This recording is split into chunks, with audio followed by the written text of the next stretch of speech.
అస్వస్థతకు గురైన కురుబాం గిరిజన సంక్షేమ గురుకుల పాఠశాల విద్యార్థినులకు విశాఖ కేజీహెచ్లో చికిత్స కొనసాగుతోంది. బాధిత విద్యార్థినులను హోంమంత్రి అనిత పరామర్శించారు. బాధితులకు అందుతున్న వైద్య సేవలను పరిశీలించారు. వారికి మెరుగైన వైద్య చికిత్సను అందివ్వాలని ఉన్నతాధికారులను ఆదేశించారు.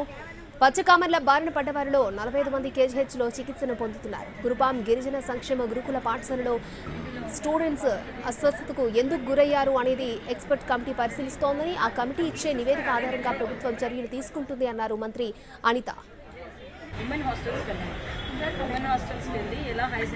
ఇంచుమించుగా 45 మంది దగ్గర 17 సంవత్సరాల లోపు ఆడపిల్లలందరూ కూడా ఇక్కడ మ్యాక్సిమం ఉన్నారు.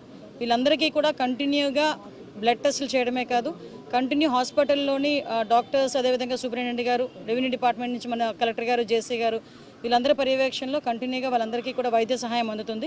డాక్టర్స్తో ఒక ఎక్స్పర్ట్ కమిటీని ఏర్పాటు చేసాం. ఆ ఎక్స్పర్ట్ కమిటీ ఇచ్చిన నివేదిక, అదేవిధంగా కమింగ్ సూన్ వీళ్ళు డిశ్చార్జ్ అయిన తర్వాత ఎలా ఫాలోఅప్ చేయాలి, దాని తర్వాత ఒక ఎస్ఓపి ఇది కంటిన్యూగా క్రియేట్ చేసి ఇప్పుడు ఇక్కడ నుంచి డిశ్చార్జ్ చేసిన తర్వాత కూడా వాళ్ళు ఎలాగా ట్రీట్మెంట్ తీసుకోవాలన్న దాన్ని